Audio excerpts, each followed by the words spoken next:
Good morning, good morning, good morning. Can you believe we're in July? Welcome to the Great Lakes Health Program on 96.5 WUFO 1080 AM. And I am your host, Francesca Messiah from Kaleida Health, Manager of Workforce Development. Who is Kaleida Health? We are hospitals.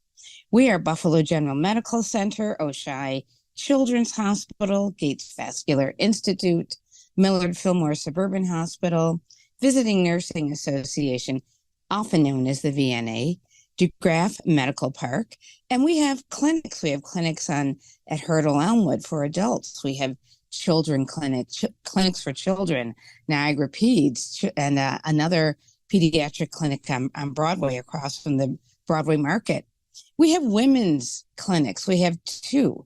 We have one located on Kensington Avenue on the ECMC campus, and we have another one on Niagara Street near the Tops Market. We have two long-term care facilities. One is High Point at Michigan, High Point, located at the corner of High Street and Michigan.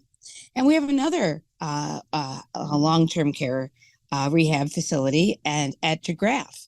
And that's at DeGraff Hospital, and that's North Tonawanda. Do you know I and the cast that assist in making this program possible? We've been producing this program, the Great Lakes Health, for over 10 years. And if there's a program, I would say within the past 5 years you're interested in, please visit www.kaleidahealth.org/videos.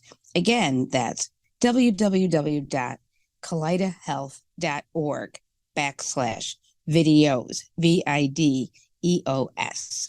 And there you're able to, maybe you want to put some of our videos on your website, or you want to share them with your classroom, or you want to share them with your friends. You can do that. Also, to let you know, not only is Kaleida Health available for outreach in healthcare, we're also available for outreach in the area of pipeline to careers. But we can do both, and we can do in person or virtual. Well, on with our program for today, because you know what? This is summer. What happens in the summer?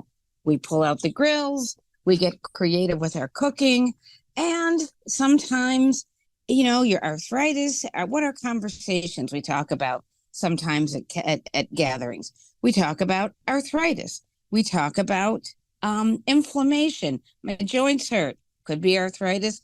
We talk about diabetes. Oh, before I have that piece of peach cobbler, I better check my insulin. Well, you know what? Today's topic, we are talking about all three of those.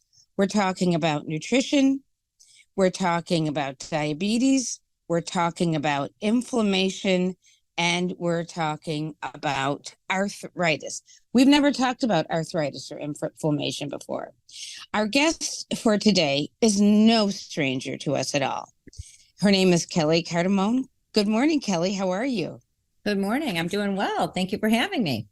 Oh, yeah. Kelly is a rock star in nutrition, because I'm telling you, she is one dynamite speaker, and what she says sticks with you.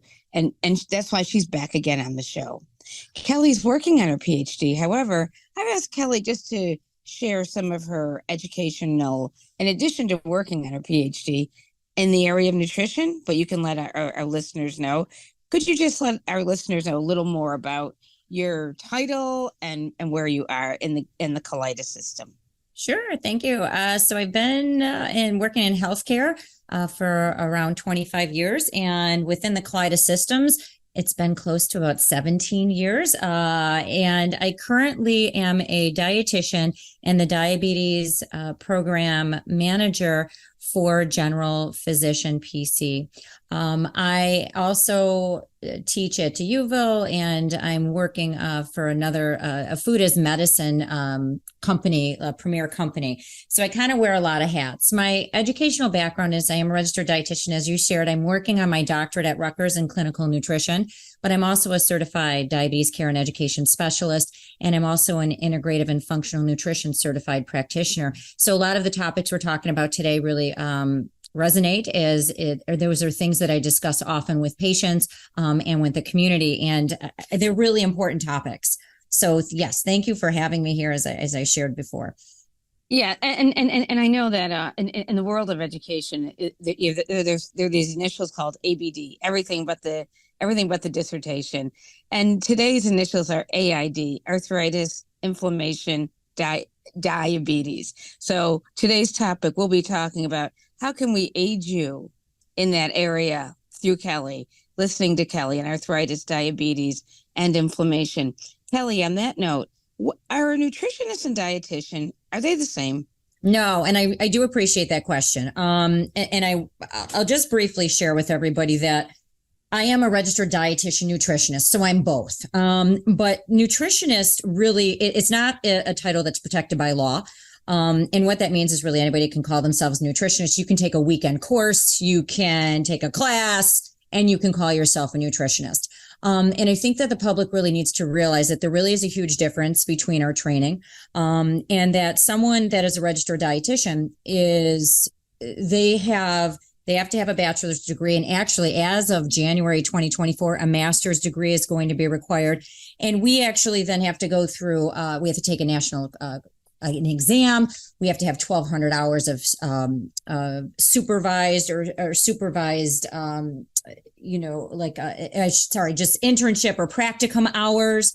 And the thing is that we are able to provide counseling and education on the treatment of disease. We call it medical nutrition therapy. And that's really where that difference lies. Some people, they're nutritionists, and I'm not saying that they can't provide general healthy education. They can do that.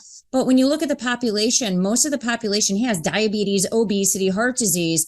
And that's right. Really where you do need somebody that's more specialized and has that kind of training. But thanks for it. That's a great question. Oh, thank you. And so healthy food.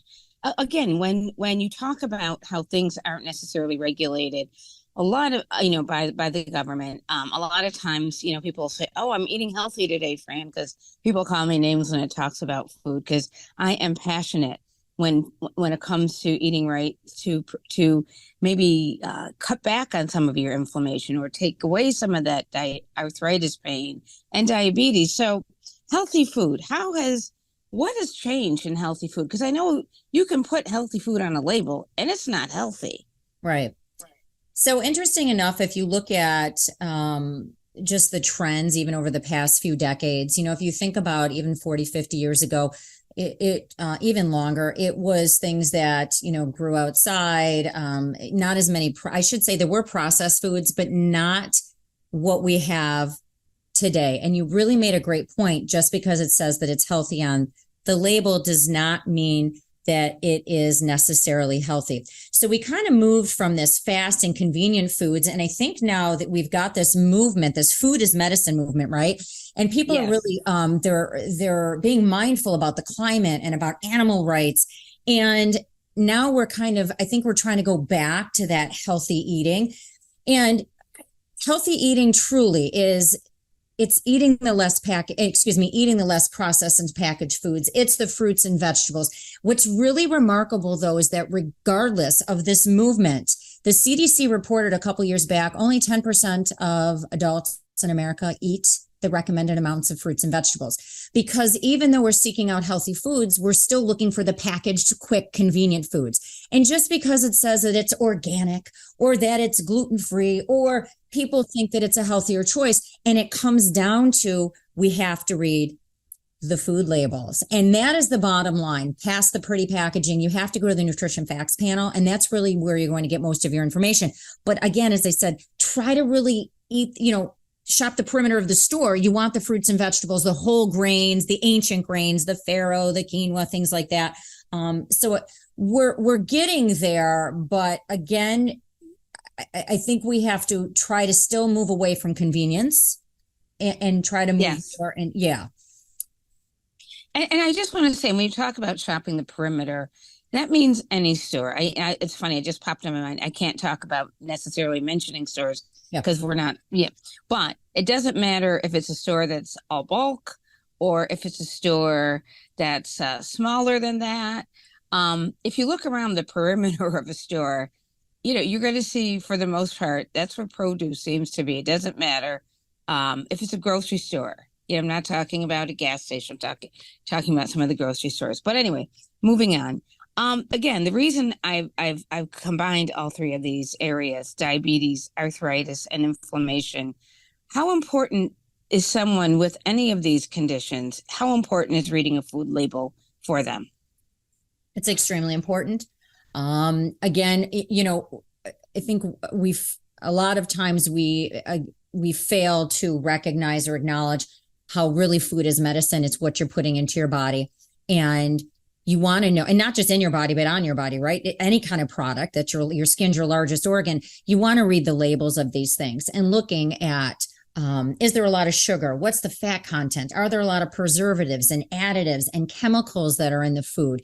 And it is really important especially when you're looking at management, prevention of chronic diseases, looking to reduce the risk of heart disease. And as we're talking about in a little bit more so, but inflammation and diabetes and obesity, you want to read those food labels. And if you've listened to any of my radio shows or anything I've done before, I often stress the point of looking at added sugars and then looking at the saturated fat, amongst other things on the label. But the first thing I tell everybody to go to is automatically look at the added sugars. And you really should keep it under 10 grams because we eat too much added sugar. American Heart Association recommends 6 teaspoons a day, no more for women, and about 7 or so for men. So you're 7 to 8. So you're looking at maybe 25 to 35 grams of added sugars a day maximum. I'm not talking about from fruits and stuff, but from processed foods.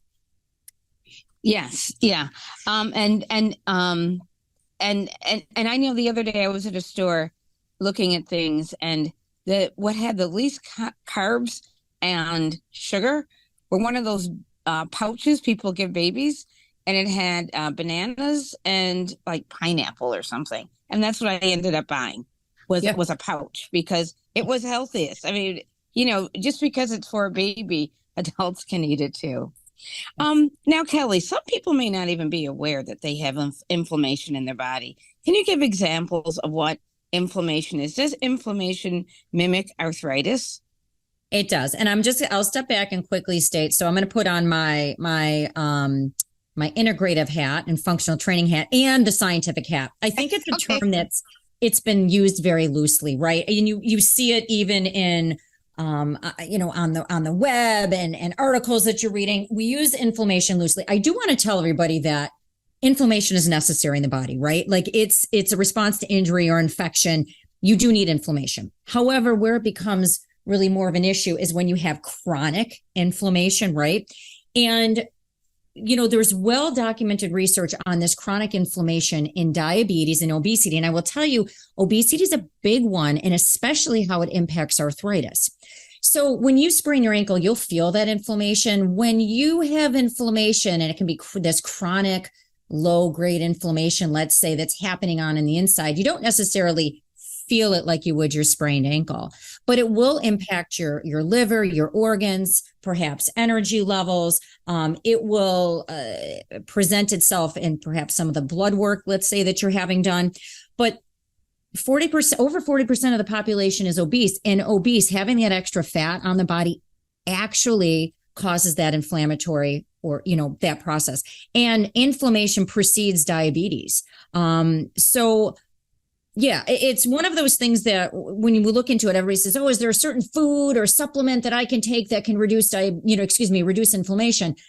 And you'll see lots of articles on this. And I remind everybody that the bottom line is you want to move your body more, and you want to make sure that you're eating foods that support, again, that food is medicine. Reduce the sugar, reduce the fat in the diet, reduce the processed foods, reduce the red meat, because that inflammation you may not necessarily feel. Someone might say, I feel sluggish, my joints hurt, especially if they have arthritis. So that's where you'll feel that joint pain.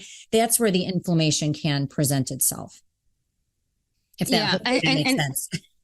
Yeah, no, it does. And I just want to let our listeners know again, the reason why we're talking about these three areas, because we know, again, during the summer, we're more inclined to have burger on the grill, may add cheese, and that has a lot of salt. We may have a hamburger, again, that can cause inflammation. We may have ribs, we may have peach cobbler. So all of these ingredients that are in all these foods can cause inflammation, can spike a diabetes, or can aggravate arthritis. And that's why we're today speaking with Kelly, if someone is just turning on the radio. How about water? How important is water, drinking water, for persons with arthritis, diabetes, or inflammation? So for drinking water actually is extremely important. It is, 60% of the human body is water, and it helps to keep the joints lubricated, helps the body make synovial fluid. It keeps the joints like cushioned. Even for when you have diabetes, how about this? I'll say with diabetes, a lot of times also comes along, you'll have coincides, I should say, kidney disease or chronic kidney disease. Hydration also keeps the kidneys healthy. The kidneys, right, eliminate kind of those toxins. So it helps the body with its detoxification processes when you can stay hydrated. It also reduces headaches, by the way, right? But it does help, especially with arthritis, especially keeping those joints lubricated. So it is extremely important. Okay. Yeah. And does drinking water, I mean, some people will say, well, I can drink this, which may have sugar in it, or I can drink coffee. Is there any substitute for water? So when we calculate like fluid needs for somebody, even if Yes. somebody was in the hospital, believe it or not, anything that's like liquid at room temperature would be considered a fluid, like a popsicle. And I tell people, do not do that. A majority of what you're drinking, so if you're aiming for that 64 ounces, which really, by the way, there's no, when I say scientific evidence about 64 ounces, it's based on weight is really what it is, and needs. That I tell everybody that any of my clients make at least 3/4 of that just pure plain water, because we get into these carbonated waters and we get into flavored waters and we get into Gatorades. And as you just shared, coffee and all that. Yes, that will still provide hydration. But I do really recommend making, at least 50, but ideally 3/4, making at least 5 to 6 cups a day, glasses a day of just plain water. Add some lemon to it, add some apple slices, but try to avoid a lot of those sugar-free or sweetened beverages. Don't drink your calories.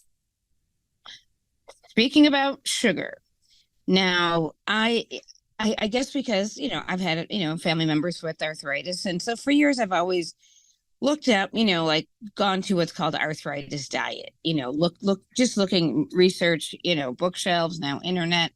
One of the things that it always mentions is to avoid white sugar.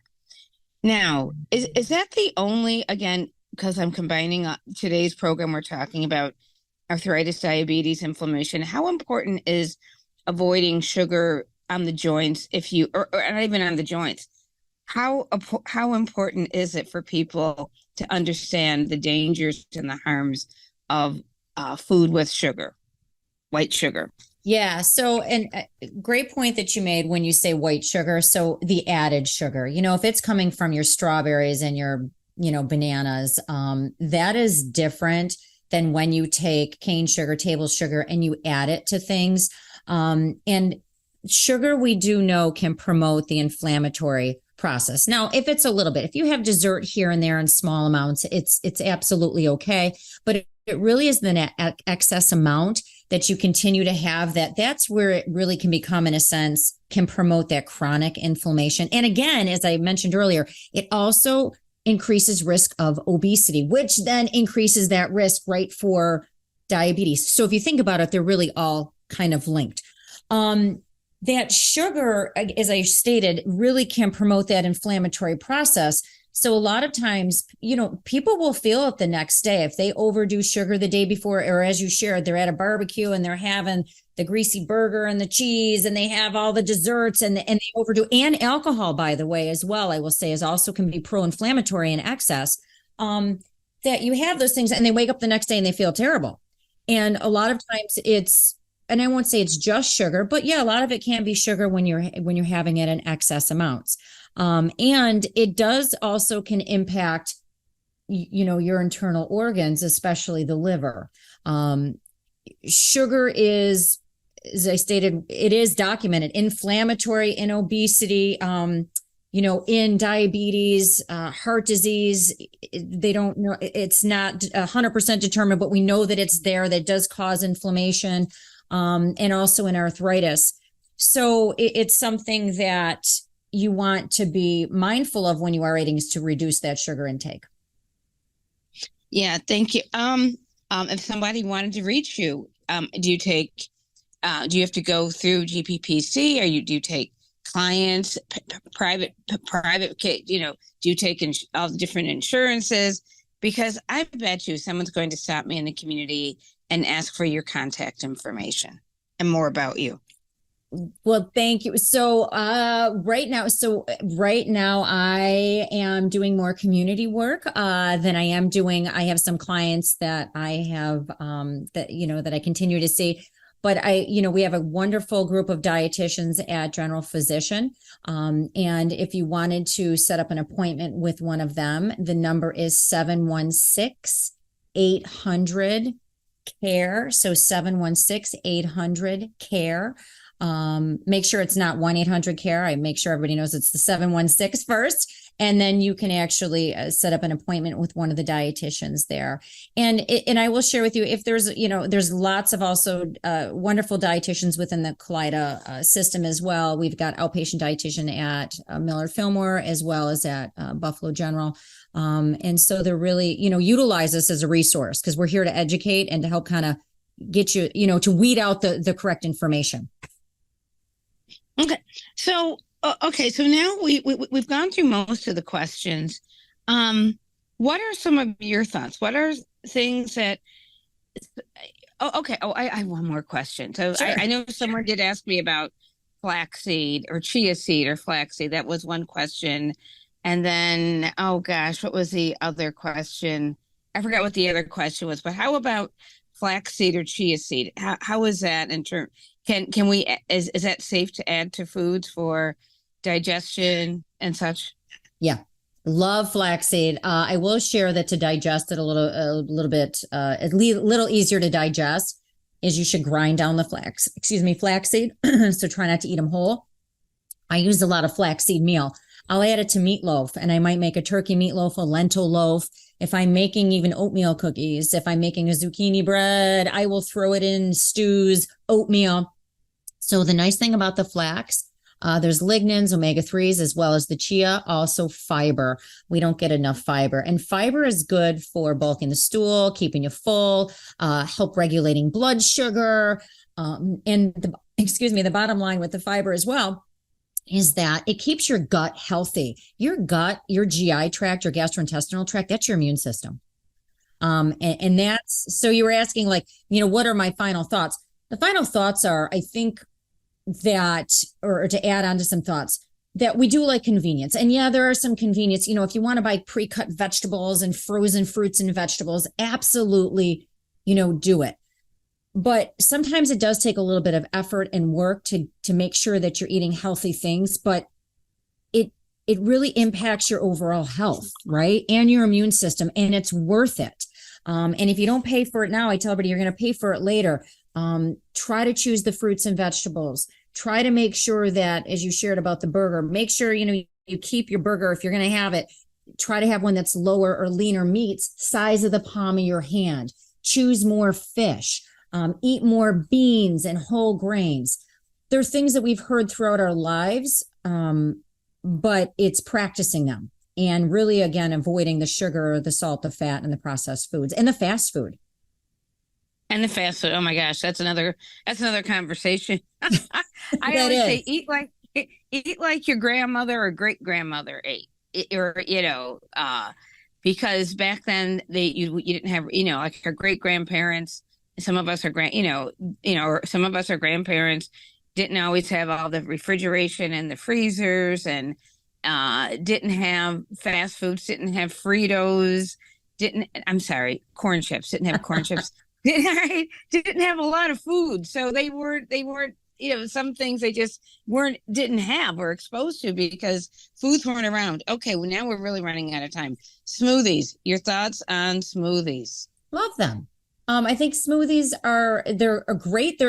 So I will share with everybody because I'm not somebody that, as you heard, I'm going to school. I work full time. I've got two kids. Right. I'm not somebody that is cooking 5 hours a day. So I do appreciate convenience tremendously. So smoothies, I like them because they're quick and easy.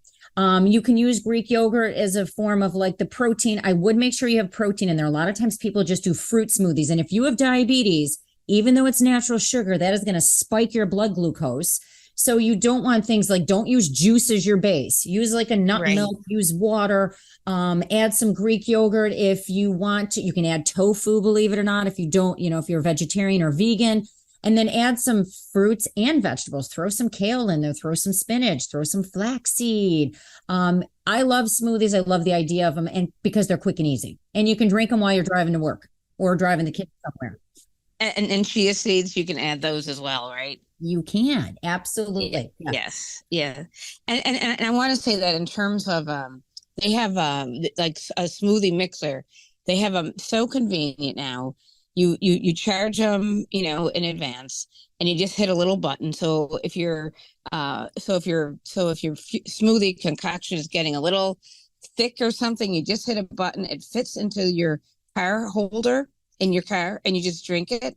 And it's small, easy to wash, and no longer have to put everything in a blender. I was happy to see. I have not seen one of those in the car. That sounds amazing. I have to look that up as soon as we're done today. Oh, I'll tell you after where I got it. I can't mention the name of the store. But our guest today has been Kelly Cardamone, who is, you know what? I'm just going to say Kelly has many degrees, working on a PhD. She's a nutritionist. She's a dietitian. Our topic today has been arthritis, diabetes, inflammation, what they have in common, and especially what they have in common on how they impact the inside of your body. Kelly, any one last comment you want to add? No, I shouldn't say no, but this time of year right now, I will say, I know we were talking about, I know I mentioned that according to the CDC, only 10% of adults are eating enough fruits and vegetables, but we really have seen such an increase in farmers markets, literally from about 2,500 back in the 90s to over 10,000. Today, this is the time of year. Take advantage of those farmers markets. And especially when people have SNAP benefits, they usually, a lot of the farmers markets will give you 2 for $1. So you really can stretch your dollars at these farmers markets, and don't worry about, it's whole, meaning it's fresh. I know organic, we like to, seek out organic foods, but a lot of times these local farmers use very few pesticides and what's needed to actually grow their plants. Mm-hmm. Well, I would like to thank Kelly for being our guest for today. Thank you. Oh, you're welcome. And next week, you'll hear my esteemed colleague from ECMC, and that is Cindy Bass. And in 2 weeks, God be willing, you will hear my voice again with another exciting topic. I know one of the things I'm looking to talk about is vascular health, because I don't think many of us really understand the vascular system. And we will be focusing on children's health. So, it's all about health. It's a health of our community. I want to thank you for listening once again and tuning in to the Great Lakes Health radio program with your host, Francesca Messiah from Kaleida Health. And don't forget to check our website for jobs and your career. Bye-bye.